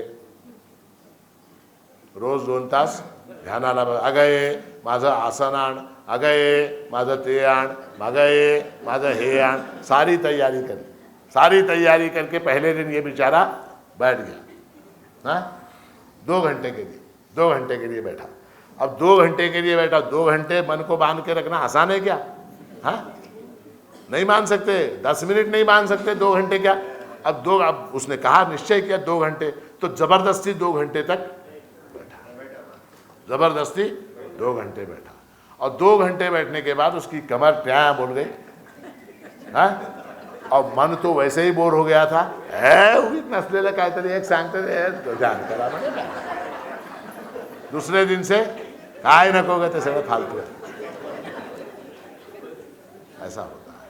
तो भगवान कहते हैं शनै शनैरुपरमेत्। ये ध्यान कैसे करना चाहिए? थोड़ा थोड़ा करना चाहिए। और किस तरह से करना चाहिए? बुद्धि की सहायता लेते हुए, बुद्ध्या धृति गृहीतया।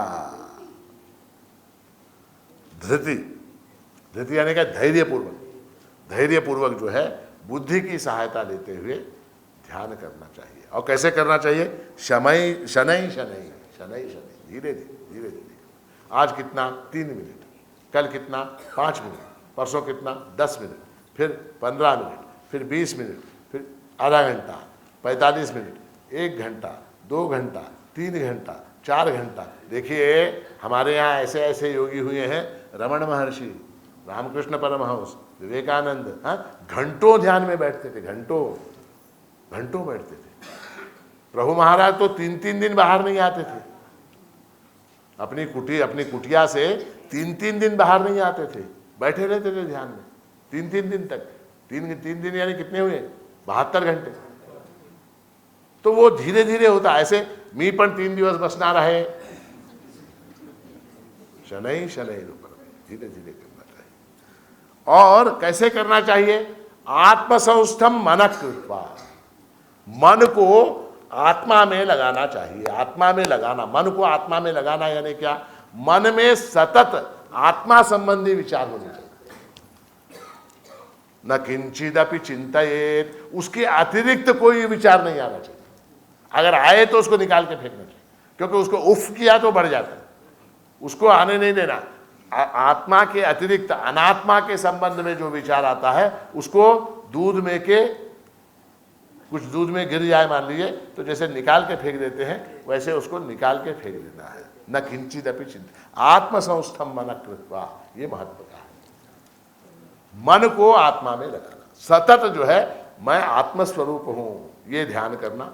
अथवा द्वैत भाव से अगर ध्यान कर रहे हैं तो ये प्रभु महाराज है, ये प्रभु महाराज का चित्र है, मैं इनकी शरण में हूँ, ये दयालु हैं, ये कृपालु हैं, ये अमुक हैं, ये तमुक हैं, माणिका लोकपालका दैन्यहारका सुरासुरवंद्या मां पाहि दयांकुरु विश्वप्रिय। आप विश्वप्रिय हैं, गुरुवाद्या जो सत्य निज सुखे नृत्य सकल करिक। ये सारे विचार एक धारा में तैल धारावत ये विचार आने चाहिए। आत्मसंस्थम मनः कृत्वा। और मैंने आपको जैसे बताया कि जैसा विचार हम करते हैं वैसा हम चिन्माणिका आम्ही सर्व ही झालो। महाराष्ट्र क्या कहते? चिन्माणिक आम्ही सर्व। हम कैसे माणिक हो गए? हम कैसे माणिक हो गए? हाँ, महाराष्ट्र कहते चिन्माणिक आम्ही सर्व ही झालो, हम सब माणिक रूप हो गए। कैसे हो गए? कैसे? सतत माणिक माणिक माणिक करने से हम क्या हो गए? जैसा हम सोचते हैं वैसा बनते हैं। रामायण का एक प्रसंग है, रामायण का एक प्रसंग है। वो सीता जो है अशोकवन में थी, रावण ने उनका अपहरण किया था और अशोकवन के अंदर उनको वहाँ रखा गया।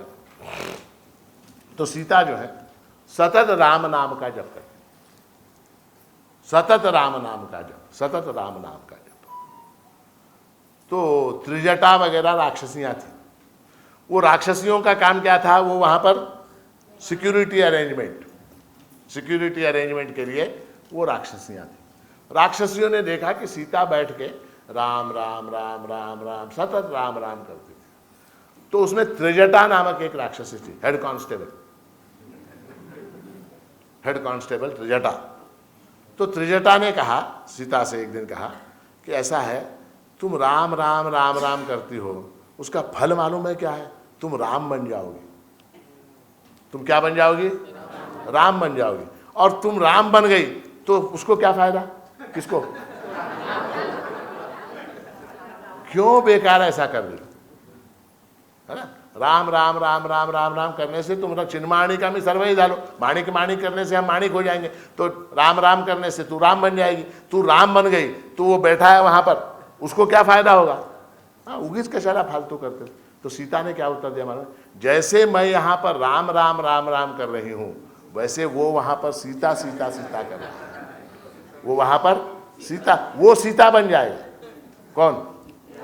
राम जो है वो सीता सीता का जप कर रहा है, वो सीता बन जाएगा, मैं राम बन हमारी जोड़ी कायम। तुझे क्या तकलीफ? हमारी जोड़ी जो है वो कायम रहेगी, राम सीता की जोड़ी कायम रहेगी। मैं जो है राम राम करके, मैं राम राम का जप करके मैं राम बन जाऊंगी, वो सीता सीता का जप करके सीता हो जाए, जोड़ी कायम, जोड़ी हमारी कायम रहेगी। इसलिए भगवान कहते हैं आत्मसंस्थम मन कृत्वा, मन को आत्मा के संबंध में विचार करके, विचारों के प्रवाह को, वृत्ति के प्रवाह को आत्मा के संबंध में उसको आत्मसंस्थम मन कृत्वा, उसको जो है विचारों के समूह को आत्मा की दिशा में प्रवृत्त करना। और न किंचित अपि चिंतयेत्, अन्य विचार जो है इसको छोड़ के, इसके अलावा, हाँ, जैसे हमने कहा आरती सगुण माणिकाची स्वरूपी जगत सुत्याची निर्मित वेदमुखी जाचे तेहि नेति म्हणते। अब ये जो विचार है, ये विचार चल रहा है क्या, जिसके मुख से वेद निकले, वो वेद स्वयं उसके बारे में क्या कहते हैं? नेति म्हणति साचे तयासी काय वर्णु वाचे कि वर्णातीत वर्ण जाचे। उसका मैं वर्णन कैसे करूं? हाँ, उसका वर्णन कैसा है? वाणी से परे है, यतो वाचो निवर्तन्ते अप्राप्य मनसा, वाणी के परे है, उस प्रभु का वर्णन वाणी के द्वारा नहीं। ये सारे विचार जो मेरे मन में चल रहे हैं, उसमें दूसरा विचार आता ही आरती क्यों संपत्ति, ये विचार आ गया तो हो गया, दूध के अंदर क्या गिरा? नमक गिर गया, दूध के अंदर नमक गिर गया। तो प्रयत्न पूर्वक ये करना पड़ता है, इसको थोड़े दिन तक प्रयत्न पूर्वक, और जब तक हम इसको प्रयत्न पूर्वक करते हैं उसको सविकल्प समाधि कहते हैं। और थोड़ी देर के बाद प्रैक्टिस से क्या हो जाता है? ऑटोमेटिक होता है, उसको निर्विकल्प समाधि। ये एवढं सोपं आहे, हे एवढं सोपं है। तो आत्मसंस्थम मन कृत्वा न किंचिदपि चिंतयेत्। और इसी को यहाँ पर भगवद गीता में, वेदांत में क्या कहते हैं? अखंडाकार वृत्ति कहते हैं। अखंडाकार वृत्ति, अखंडाकार वृत्ति यानी क्या? वो वृत्ति जो है एक आकार की, अखंड आकार की है, अखंडाकार वृत्ति। अब ये ध्यान करते समय क्या होता है कि मन चंचल होने के कारण वो इधर उधर भागता है। भागता है कि नहीं? भागता है। यतो यतो निश्चरति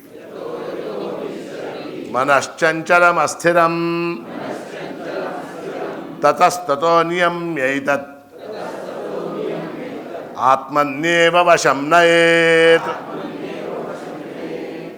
अब ये मन जो है वो भागता है, और चंचलम अस्थिरम मनः यतः यतः निश्चरति। ये मन क्या है? चंचल है, अस्थिर है, और इधर उधर भागता है, इधर उधर भागता है। आपने रात में देखा होगा, रात में भजन में आप देखते हैं बहुत सी माताएं अपने छोटे छोटे बच्चों को लेके आती हैं। अब वो बच्चे क्या करते हैं? वो इधर उधर भागते हैं। वो माताएं क्या करती हैं? वो बच्चों को पकड़ के लाके फिर बिठाते, ठीक है। अब वो फिर भागता है, फिर पकड़ के लाके बिठाते, वो फिर भागता है, उसको फिर पकड़ के लाके, बस यही उसका अर्थ है। इतना सिंपल।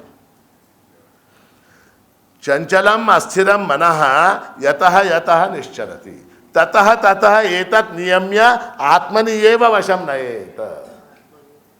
आत्मनि एव, आत्मा में वशम, उसको वश में लाना पड़ता है। अब इसी अध्याय में आगे चल के 34वें श्लोक में भगवान अर्जुन ने भगवान से प्रश्न किया है, पुढ़े आगे आने वाला है। उसमें कहते हैं अर्जुन कि चंचल अंभिमन कृष्ण प्रमाथी बलवदृढ़ तस्याहम निग्रहम मन्ये वायोरिव सुदुष्करम। हे भगवान, हे कृष्ण, ये मन बड़ा चंचल है, हा? और कैसा है? वायू के समान, वायु के समान। उसको पकड़ सकते हैं क्या? तुमच्या मुठ्ठीमध्ये वाऱ्याला धरू शकता का? बताओ, धरून बघा। वायु और वो सुदुष्कर, वायु को मुट्ठी में पकड़ सकते हैं क्या? नहीं पकड़ सकते। चंचलम ही मना, मन जो है अत्यंत चंचल है। प्रमाथी, प्रमाथी यानी क्या? मथन करने वाला, मथने वाला, मन को हिलाने वाला, डुलाने वाला। और कैसा है? बलवत दृढ़म, बलवान है, अत्यंत दृढ़ है। तो ऐसे मन को मैं कैसे कंट्रोल में लाऊं, ऐसे मन को मैं कैसे नियमित करूं? तो उसका ऐसा है कि मैं आपको बता चुका हूं कि मन की जाति और संसार की जाति एक है, वो अपनी जाति की तरफ जाएगा। परांचिखानि व्यतृणत् स्वयंभू तस्मात् परांग पश्यति नान्तरात्मन कश्चित् धीरः प्रत्यगात्मानमैक्षत आवृत्त चक्षुर अमृतत्वमिच्छन्। ऐसी श्रुति है, कठोपनिषद की श्रुति है। हमारी इंद्रियां क्या है? खान यानी इंद्रियां, वो बाहर की ओर उनका मुंह है, उनका एक्सपोजर ही बाहर की तरफ है, वो अंदर की तरफ नहीं मुड़ सकती, बाहर ही रहेगी। और परमात्मा ने उनको वैसा ही बनाया है। व्यतृणत् स्वयंभू, परमात्मा ने उनको ऐसा ही बनाया है। तस्मात् परांग पश्यति, इसलिए वो बाहर ही देखती हैं, बाहर ही जाती हैं। नान्तरात्मन, अंदर की ओर वो नहीं देखती। कश्चित् धीरः, कोई एक बुद्धिमान, कोई एक इनमें से बुद्धिमान जो है, आप जैसे लोग, प्रत्यगात्मानमैक्षत, अंदर बैठा हुआ जो आत्मा है उसको देखता है। कैसे? आवृत्त चक्षुः, आंखों को बंद करके। किस लिए देखता है? अमृतत्वमिच्छन्, उस अमृतत्व की, मोक्ष की इच्छा करते हुए वो अपने स्वरूप को देखने का प्रयास करता है। मन जो है पदार्थ है, मैटर है। संसार भी पदार्थ है, मैटर है। तो मन जो है वो उसका स्वभाव है, वो उधर ही दौड़ेगा, उसको उधर ही दौड़ेगा। अब देखिए, हमारी नदियां है ना, गोदावरी है, गंगा है, कृष्णा है, कावेरी है, ये नदियां हैं। अब ये नदियों का स्वभाव क्या है? वो किधर दौड़ेंगी? वो समुद्र की ओर जाएंगी। हमारी नदियां जो है वो समुद्र की ओर ही जाएंगी, उसका कोई उपाय नहीं। तो हम क्या करते हैं, वहां पर हमको नदी के पानी की आवश्यकता है, हमको नदी के पानी की आवश्यकता है। तो हम क्या करते हैं? पोचमपल्ली डैम, मांजरा डैम, हाँ, हमारा यहाँ का कृष्णा का डैम है, ये सारे डैम, तुंगभद्रा डैम, ये डैम बनाते हैं। डैम बनाते हैं क्या? क्यों बनाते हैं? उस नदी के पानी को रोकने के लिए हमने डैम बना दिया, ठीक है। नदी का पानी वो बहेगा समुद्र की ओर, उसको रोकना है, रोकने के लिए हमने डैम बना। अब वो डैम में आके पानी रुक गया, काफी है क्या? Is it enough? क्या करना पड़ता है? हाँ हाँ हाँ, बरोबर, हाँ, छान छान। तो क्या करना पड़ता है? नदी के पानी को हमने डैम बनाया, डैम बना के पानी को रोका, उसके बाद कैनाल बनाना पड़ता है, और वो कैनाल के द्वारा वो रुके हुए पानी को वहां अपने खेत तक, तभी वो सारा प्रोसेस पूर्ण होगा। हाँ, बराबर है। तो ये जो मन का जो स्वभाव है बाहर की ओर जाना, मन की वृत्तियों का बाहर की ओर जाने का जो स्वभाव है, उसको आप साधारणतया रोक नहीं सकते। फिर क्या करना पड़ेगा आपको? वहां एक डैम बनाना पड़ेगा, वहां एक डैम बनाना पड़ेगा। वो डैम बनाने के बाद उन वृत्तियों को क्या करना पड़ेगा? आत्मन्येव वशम नयेत्, उसको जो है आत्मा की ओर, प्रभु की ओर, परमात्मा की ओर उसको चैनल के माध्यम से उसको बढ़ाना, उसी का नाम ध्यान है, उसी का नाम ध्यान है।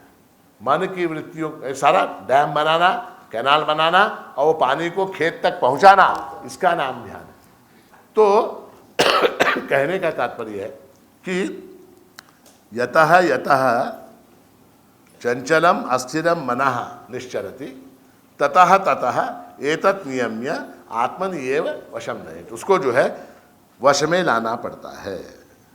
वश में लाने के लिए देखिए आपने, मैं उदाहरण देता हूँ हमेशा, स्विमिंग पूल में, नदी में वगैरह जब आप तैरते हैं तो वो जो बॉल होता है आपका, बॉल लकड़ी वगैरह कुछ, तो उसको पानी के अंदर अगर रखना है तो उसको दबा के रखना पड़ता है, उसको बॉल को दबा के आपको रखना पड़ता है। जैसे ही आपने उसको छोड़ा वो फिर ऊपर आता है।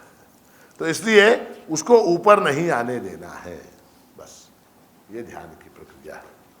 और 27वां श्लोक हम देख रहे हैं। प्रशांत मनसम हेनम योगिनम सुखम उत्तमम उपैति शांत रजसम ब्रह्मभूतम अकल्मषम। अब यहाँ पुनः भगवान ध्यान का फल बता रहे हैं। ऐसा है कि ये जो भगवद गीता है, ये अर्जुन और भगवान, इनके दोनों के बीच का डायलॉग है, ठीक है। अब ऐसा है कि भगवान ने ऐसा नहीं कहा अब यहाँ से यहाँ तक मैं 12वां अध्याय कहूँगा, फिर उसके बाद अथ त्रयोदशोऽध्यायः चतुर्दशोऽध्याय, ऐसा नहीं। ये डायलॉग है, बातचीत चल रही।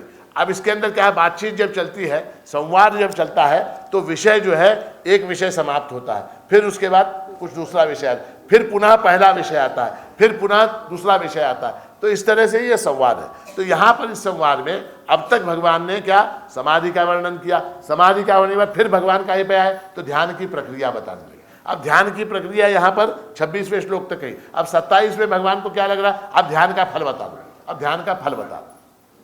ध्यान का फल क्या, प्रशांत मनसम ही एनम उत्तमम सुखम उपैति। ये ऐसा जिसके सब पाप नष्ट हो गए हैं और जिसका रजोगुण और तमोगुण समाप्त हो गया है, शांत हो गया है, निर्मल हो गया है, ऐसे इस ब्रह्मस्वरूप योगी को निश्चित ही उत्तम सुख प्राप्त होता है। उत्तम सुख, उत्तम सुख यानी क्या, उत्तम सुख म्हणजे काय, ज्याच्यापेक्षा उत्तम दुसरं कोणतंही नाही। आणि दुसरी गोष्ट अशी कि जो किसी बाहरी वस्तु, व्यक्ति, घटना पर निर्भर न हो। उत्तम सुख कौन सा, तो जो सुख किसी बाहरी व्यक्ति, वस्तु, घटना पर निर्भर न हो। मेरा बेटा मैट्रिक में पास हुआ तो मैं सुखी हुआ, तो क्या हुआ, एक घटना के ऊपर मेरा सुख निर्भर हुआ। मुझे उत्तम मोबाइल फोन मिला तो मैं सुखी हुआ, तो क्या हुआ, वस्तु के ऊपर मेरा सुख निर्भर हुआ। हाँ, मेरी पत्नी मेरे साथ झगड़ा ना करे तो क्या हुआ, व्यक्ति के ऊपर सुख अवलंबित हो गया। ऐसा सुख जो किसी व्यक्ति पर, जो किसी वस्तु पर, जो किसी घटना पर निर्भर न हो, उसको उत्तम सुख कहते हैं। जैसे वो सुख जो है वो हमारे पास हर परिस्थिति में है, वो सुख हमारे पास हर परिस्थिति में है। अब क्या हो जाता है, वस्तु के कारण, व्यक्ति के कारण, घटना के कारण दुख होता है। वो सुख हमारा है, वस्तु, व्यक्ति, घटना क्या कर देते हैं, हमारे सुख को डिस्टर्ब कर देते हैं, वो निकल जाता है, वो डिस्टर्बेंस निकल जाता है। डिस्टर्बेंस निकल गया तो क्या हो गया, उत्तमम सुखम उपैति, उत्तम सुख की प्राप्ति होती है। और किस प्रकार से होती है, शांतम रजसम अकल्मषम। रजोगुण जो है जिसका शांत हो गया है, ऐसा। देखिए ये बड़ा मजेदार है। भगवान यहाँ कहते हैं कि रजोगुण, देखिए 3 प्रकार की वृत्तियां हैं, शांत, रजस और घोर। इसी को सात्विक, राजस और तामस भी कहते हैं। तो यहाँ भगवान कहते हैं कि तामस वृत्ति और रजोगुणी वृत्ति ये शांत हो जाती। ये शांत हो गई तो क्या हो गया, सत्वगुण ऑटोमेटिक बढ़ गया। सत्वगुण ऑटोमेटिक बढ़ गया। और ब्रह्मभूतम, ब्रह्मभूतम यानी क्या, वो ब्रह्म के साथ एक रूप हो जाता है, एक रूप हो जाता है, उसका तादाद में हो जाता है। और ब्रह्मभूत हो जाने के बाद उसके दुख समाप्त होते हैं, उसके दुख समाप्त होते हैं। अब ऐसा है कि दुख समाप्त होते हैं यानी क्या, जो ब्रह्मभूत हो गया उसको दुख नहीं होता, ऐसा है क्या? जो ध्यान करने वाला है, जो योगी है, जो समाधि में स्थित होता है, ऐसे व्यक्ति को दुख नहीं होता क्या? होता है कि नहीं होता?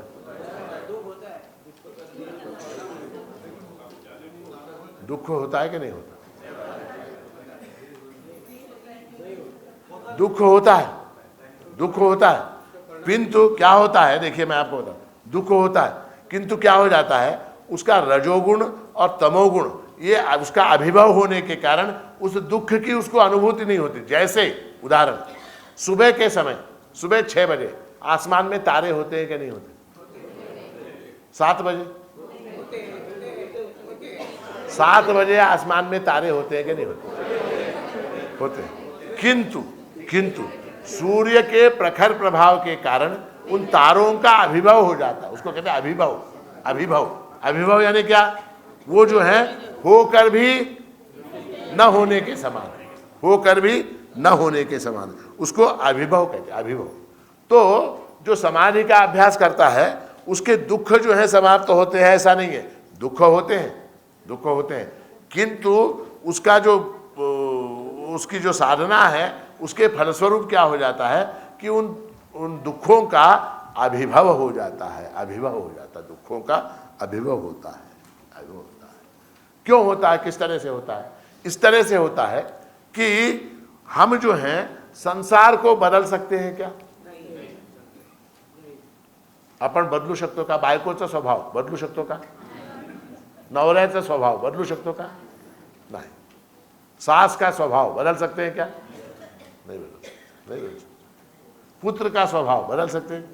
इन लोगों के कारण हम दुखी होते हैं। तो हमको क्या करना पड़ता है, ये इतने सारे बटन है, मान लीजिए वो बैठता है ना वहाँ भजन में, कौन, वो साउंड वाला, हाँ साउंड वाला बैठ के उसके पास 10-15 माइक है, वो इसका आवाज़ बढ़ाने जाता है उसका कोई बोलता है, वो उसको कम करने जाता है इसका वही बोलता है कि नहीं? रोज़ देखते हैं, उसको देख के मुझे वेदांत याद आता है। वो बैठता है, उसके पास बटन है, वो बटन लेके बैठा। अब वो क्या, तबले वाला कहता है माझं थोड़ा बढ़ाओ, तो वो बढ़ाता। जैसे ही तबले वाले का बढ़ाया वो तानपुरे वाले का गया, फिर तानपुरा वाला बोलता मेरा बढ़ा, तो उसका बढ़ाता। तो वो इतने सारे बटन्स को एडजस्ट करते हुए बैठता है वो बेचारा, और एक भी एडजस्ट नहीं होता ठीक से। होता है क्या? हमारे जीवन में भी वैसा ही है। हमारे जीवन में अनेक संबंध है, माता है, पिता है, पुत्र है, माँ है, भाई है, बहन है, सास है, ससुर है, पत्नी है, हाँ क्लाइंट्स हैं, और संसार में पड़ोसी हैं, अड़ोसी हैं, सरकारी अफसर है। अब इन सारे लोगों को हम अपने हिसाब से बदल सकते हैं क्या? मान लीजिए अपने हिसाब से बदलना पड़े तो कितना टाइम लगेगा हमको? यहाँ माँ का बटन है, यहाँ पत्नी का बटन है, इसको थोड़ा सा इधर घुमाएंगे वहां कोई बोलता है, अच्छा उसको थोड़ा कम करें यहाँ वही बोलता है कि नहीं? फिर क्या करें, कैसे करें? तो ऐसा कहा गया है कि सर्वसंपत्तयस्तस्य संतुष्टम यस्मानसम उपानत गूढ़पादस्य ननु चर्मावृतेव भू। इन सारे लोगों को बदलने के बजाय हम अपने आप को बदलें, हम अपने आप को बदलें। तो ऐसा है, उदाहरण क्या दिया गया शास्त्र में कि उपानत गूढ़पादस्य ननु चर्मावृतेव भू। तो जैसे मान लीजिए रोड है, अब रोड के ऊपर धूप है, धूप में पैर जलेंगे, रोड के ऊपर पैर जलेंगे, इसलिए आपने निश्चय किया कि रोड के ऊपर कारपेट बिछा दिया जाए। बिछा सकते हैं क्या? रोड के ऊपर कारपेट, इथून माणिक विहार पर्यंत कारपेट घालू शकता काय? मग त्याच्यापेक्षा काय बेटर काय? 9 इंचाची चप्पल पायात घालावी, आपल्या पायात चप्पल घाला, काटे असो, खडे असो, काही असो, आपण सेफ. तो कहने का तात्पर्य है, हम संसार को नहीं बदल सकते, अपने आप को बदल सकते हैं, अपने आप को बदल सकते हैं। कैसे बदल सकते हैं? ये जो रजस वृत्ति और घोर वृत्ति है, रजोगुण और तमोगुण है, इसको हमने कम कर दिया, वो सात्विक अपने आप बढ़ जाए। रजोगुण का और तमोगुण का हमने तिरस्कार कर दिया तो सात्विक अपने आप। उसके बाद दुख भी आए, दुख आएगा, ऐसा नहीं है कि दुख, भोग है, प्रारब्ध है, दुख आएगा, दुख आएगा। अब मार्तंड माणिक महाराज का चरित्र लीजिए, कितना दुख, मगर क्या है कि वो दुख जो है, उस दुख का अभिभव हो जाता, अभिभव हो जाता है ना क्या, उस दुख का कोई मूल्य नहीं रह जाता, उस दुख का कोई मूल्य नहीं रह जाता। मान लीजिए एक उदाहरण मैं आपको देता हूं, आपको एक शादी में जाना है, आपको एक शादी में जाना है, ठीक है, किसकी शादी? तो साले की शादी, मेवण्याच्या लग्नाला जायचं, बस में आप जा रहे, बस में जा रहे, और बस में आपको बैठने की जगह नहीं मिली, बस में आपको बैठने की जगह नहीं मिली।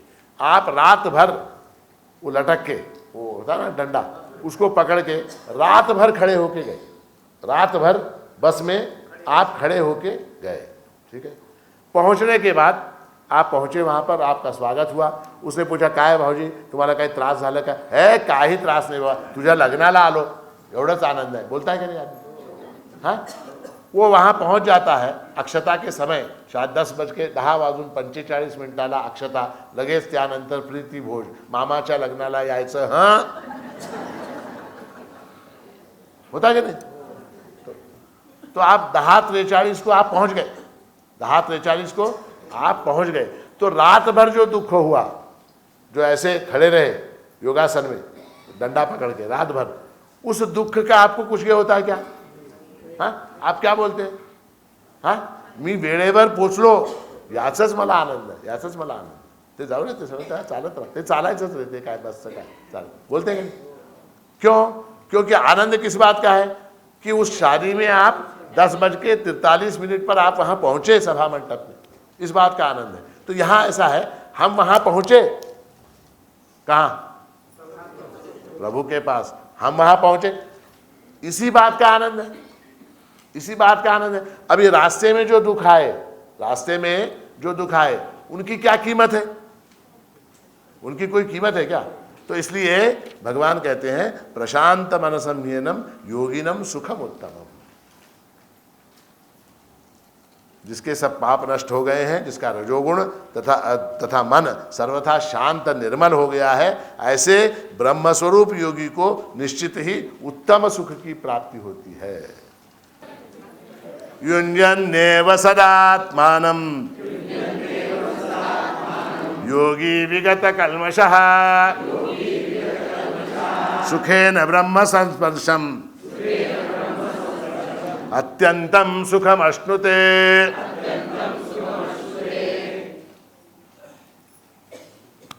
एवं सदा आत्मानं युञ्जन योगी विगत कल्मषः,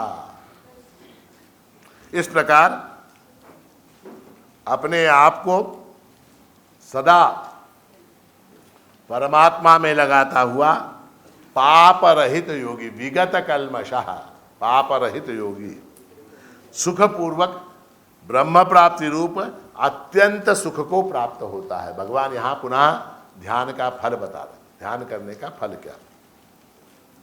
अत्यंतम सुखम अश्नुते, उसको अत्यंत सुख की प्राप्ति होती है।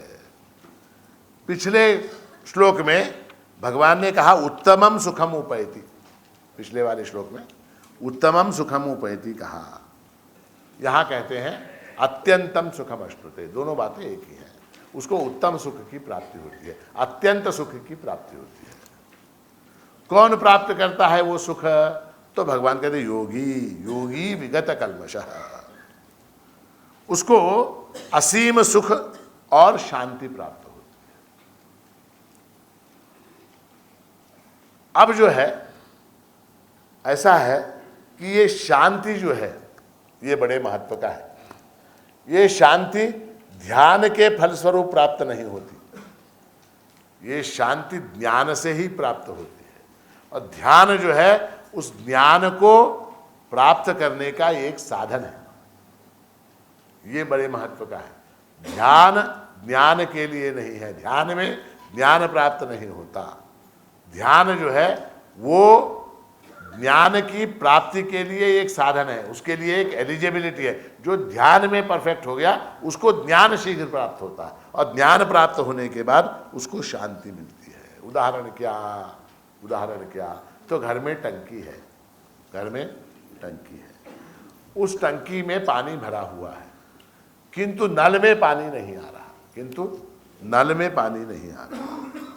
नल में पानी, तो नल में पानी कब आएगा? तो पाइप के अंदर कहीं ना कहीं कुछ कचरा अटका हुआ है, उसको दूर करना पड़ेगा। उसको दूर करेंगे तो नल में। तो ध्यान की प्रक्रिया क्या है? नल खोलना।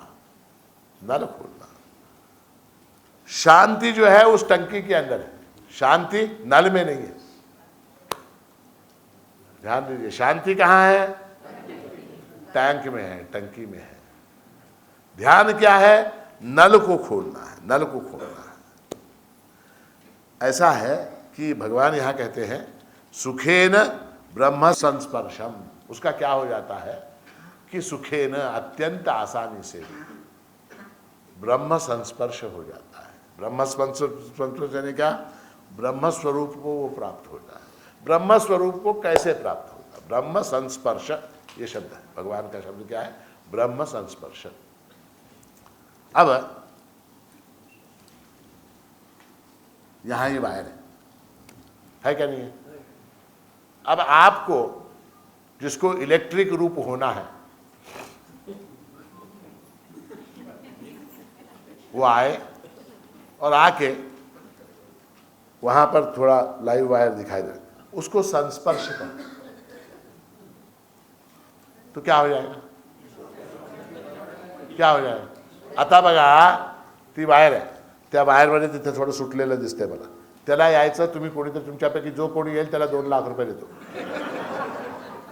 यायचं आणि त्या वायरला हात लावायचा. ठीक आहे? त्या वायरला तुम्ही हात लावल्यानंतर मी माझ्या इलेक्ट्रिशियनला बोलावतो आणि टेस्टर असते की नाही, ते टेस्टर तुमच्या इथं लावतो, तो इलेक्ट्रिक दाखवेल की नाही? करेल, दाखवेल पक्का. दाखवलं तर 2 लाख रुपये देतो, या बघू. ब्रह्म संस्पर्श यानी क्या? ब्रह्म का संस्पर्श भी हो गया तो फिर आप ब्रह्मरूप हो जाते. अब ये ध्यान में क्या होता है? आपका ब्रह्म से संस्पर्श होता है. किस माध्यम से होता है? यहां पर वायर के माध्यम से होता है. वहां किस माध्यम से होता है? वहां विचारों के माध्यम से. वहां विचारों के माध्यम से आपका ब्रह्म संस्पर्श होता है और आप ब्रह्म प्राप्ति रूप अत्यंत सुख को आप प्राप्त होते हैं. ऐसा अत्यंतिक सुख, ऐसा ब्रह्म प्राप्ति रूप सुख जो है वो आपको प्रभु महाराज की कृपा से प्राप्त हो, ऐसा शुभ आशीर्वाद देते हुए आज के इस प्रवचन को, आज के इस विषय को यहाँ विराम देता हूँ. कल से हम आगे और बहुत विषय हैं, उन विषयों का विचार करेंगे. आगे इस संदर्भ में अर्जुन के प्रश्न हैं.